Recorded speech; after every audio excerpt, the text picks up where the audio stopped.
everyone. Rich Sassman here with Century 21 Affiliated. Scott Swinford here with Hancock Mortgage. Hey, everybody. It's another Mortgage Tip Monday, another great day. How was your weekend? It was too short, actually. Went by really quick. I can't believe it's Monday already. It's like this Monday thing shows up like once a week. I know. It's like today should just be like a national day of rest after our Super Bowl. I think there's several petitions going around trying to get it.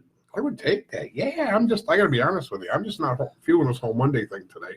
And it's not because I got crazy with the Super Bowl. It's just, It's Monday. It's Monday, and it's like I didn't go to bed any later than I normally do or anything. It's kind of crazy.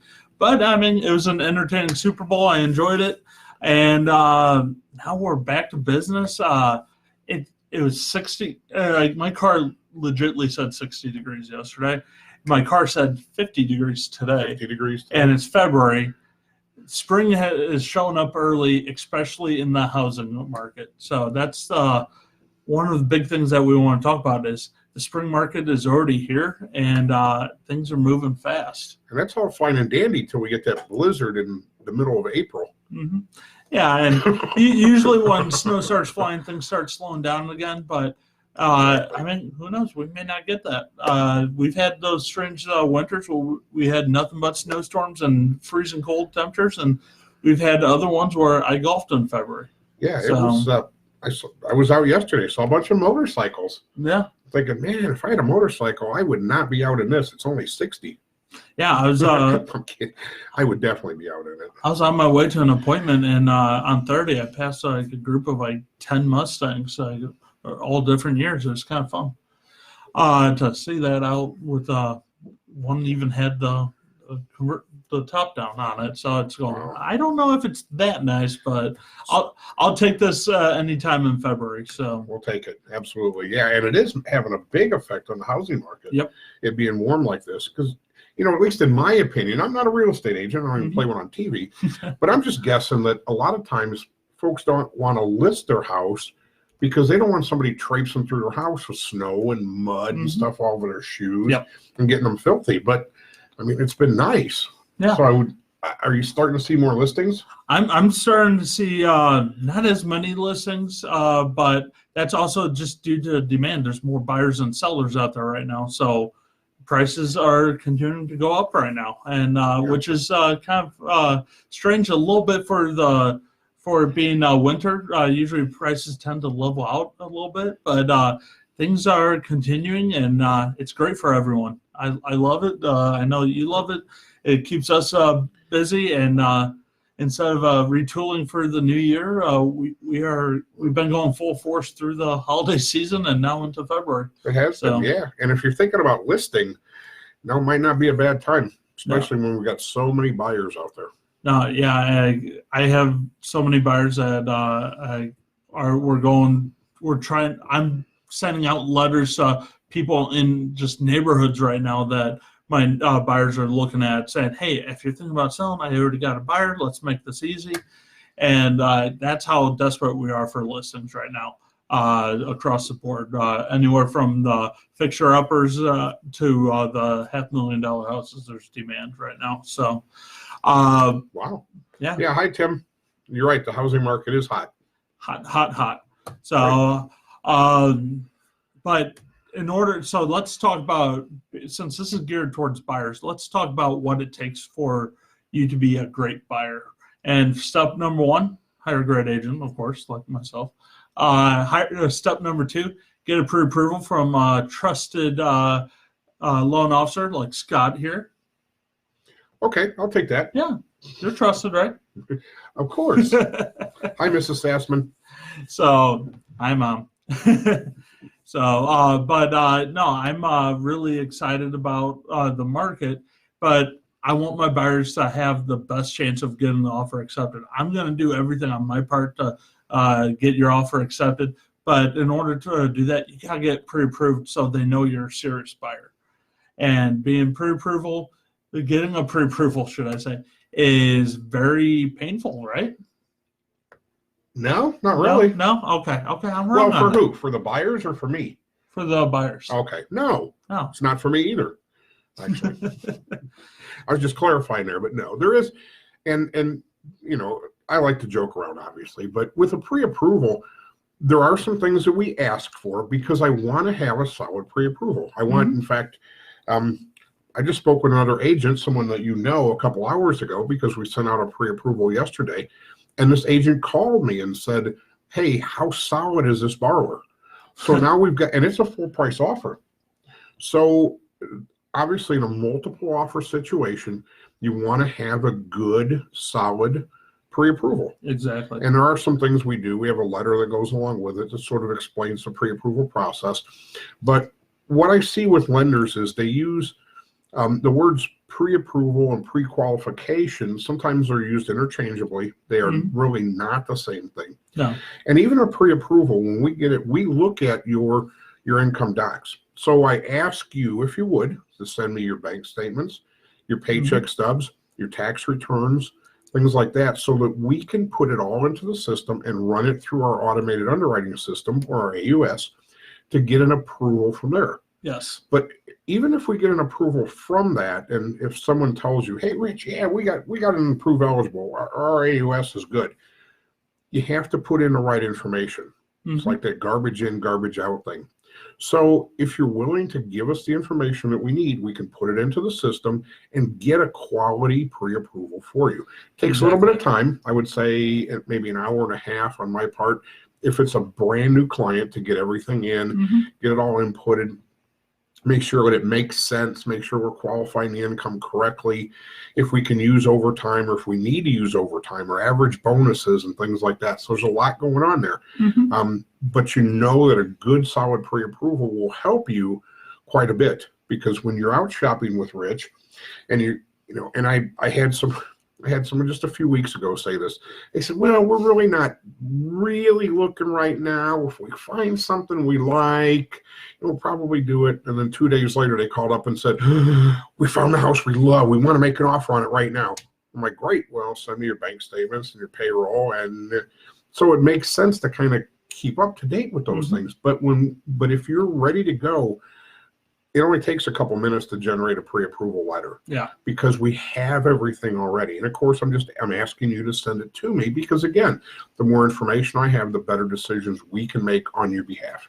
Exactly. And if you do find that dream house, the perfect house that you're looking for right now, and you're already pre-approved through Scott, basically when we finish walking through the house and you're like, I want to put an offer in on this, I said, great, let's go meet up at the coffee shop. Let's go meet up at my office, whatever's the closest. And we're going to go there. We're going to sit down. On the way over, I'm calling Scott back. Hey, Scott, can you send me over the pre-approval letter? And guess what? By the time we sit down, I have it. So instead of having to wait to get you pre-approved, and maybe some issues may come up at that point that you may not be aware of, and it happens all the time. We've had some great clients that have had issues just pop up that they've either forgot about or didn't know about, and easy to solve. You just need to know about them. So that's the most important thing. So if you can solve all those things 2-3 weeks before you finally find your dream home, then you don't have to worry about that stuff and risk losing out on a house. And I have seen people lose out on houses because they didn't take the steps in time. So, and I hate that. It's the worst feeling. You get that pit in your gut as a realtor, because you know that this was a perfect house for them. And I'm sure you get that too, because Scott's going to get that thing to us as fast as possible. But at the same time, he's not going to throw out there a garbage pre-approval. He's going to make sure that it's a true pre-approval. That way he knows that the deal is going to go through most likely. Absolutely. So, excuse me. And that's why we ask you all these questions up front. Some of them, like the demographic things, we have to ask on the application. Other things, if you have any recent foreclosures or bankruptcies or anything like that, we pull credit in that to make sure there's nothing bad on there. But really, I look at it as, and part of my job is to go through in the approval process and look for anything and everything that could cause a problem when we get further into it, and address that beforehand. Because if there is a problem with, let's say something on your credit report, for instance, then I want to make sure that we can address it, and we do address it before it gets to the point where I'm getting a call from my underwriter going, Scott, what's up with this? Because by the time we got there, you probably already you paid for an inspection. Yes. You probably paid for an appraisal. You might have paid for a water test or other things, and you've got a lot of money that's invested into this already. Over $1,000 at that point just to find out that you can't get it. It could be, exactly. And then to find out from my underwriter, we have a problem because I didn't do my job on the front end and submitted something that wasn't going to go through. Yeah. So we look for all those problems, and it's not a negative thing. I'm not saying I'm looking for a reason to deny you. What I'm saying is I'm looking for the things that could cause us problems down the road. Yeah, it could be even stuff that got reported to your credit that's not yours. So if you're a junior or something and it was on a senior or something like that. So it's our very common name. Like, it's very easy for wrong stuff to get reported. If we can solve that before we put an offer out there, it's huge. And, you would think that when we run a credit, when we use your name, your date of birth, and your social security number, that it would be exact. It would only pull up your things, whether you're a junior or senior, or your name is like Bob Brown or something like that. But it's not, to be honest with you. I had a client who, she filled out the application for her husband, put down his name, his date of birth, her social security number, and it pulled all his information. So that tells you that they're not looking for exact, they're looking for reasonable. And so the things that it pulls up, because it wants to pull up everything that's yours, and sometimes, unfortunately, it also pulls up things that aren't yours. So we want to make sure that we go through there, go through the credit report with you, make sure what's on there, like, not only do you know about it, that you are aware of it, and that if there are derogatories on there, that we can take care of it if it's going to cause a problem. Yeah, and so it's like everything in life. It's better to know the negatives earlier than later. Saying, "Oh, I don't want to deal with it now." Well, guess what? It's going to cost you. Your living situation's not going to change. So, like everybody wants. So. If you like this, please share this with your friends and family. If you know anybody that could benefit from the, tag it, or if you're watching in my email, forward this email on to them. It would mean the world to me. Once again, please share, like, love it. Use the heart emoji on the feelings. Yeah. Seriously, if you have any questions, please feel free to reach out to me anytime. We're here to help you. We're here to get you into that new home in the least amount of stress possible. And that's what we do. So exactly. And this isn't, I know for some lenders and some real estate agents, this is a transaction. It's we get paid to do what we do. Which we do. We do. Yeah. But it's really about getting folks into homes. It's really about helping you. Rich isn't going to take you out and show you a bunch of homes and then let you just pick the first one you see. He's going to ask you those questions. Is this really the right home? Is it in the right location? Are you saying this just because it meets 2 or 3 of the 5 criteria that you have, but with the next one you see meet them all? So, and I'm like that also. I don't want to just give you a pre-approval or say, yeah, you're okay to go out and buy a house, and then turn around and have you say, wait a minute, I'm not comfortable with that payment, or this is too much, or, we want to make sure that we're doing the right thing for you all the time. Exactly. So it's not just, and yes, I mean, honestly, it's what helps put my kid through school, roof over my head, and food on the table, and my lights on.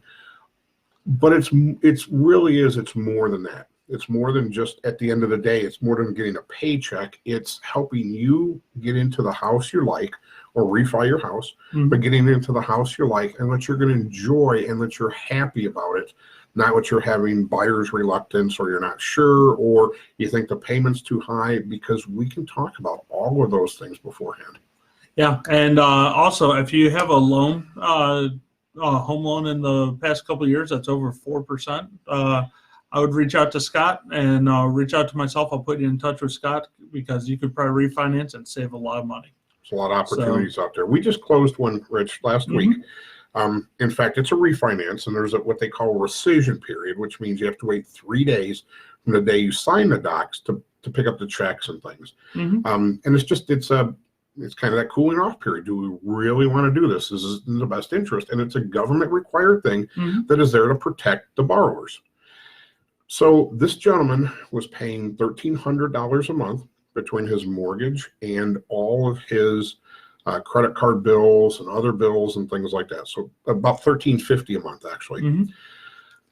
Starting March 1st, his total outlay is going to be about $470, I believe. We're paying off his current mortgage.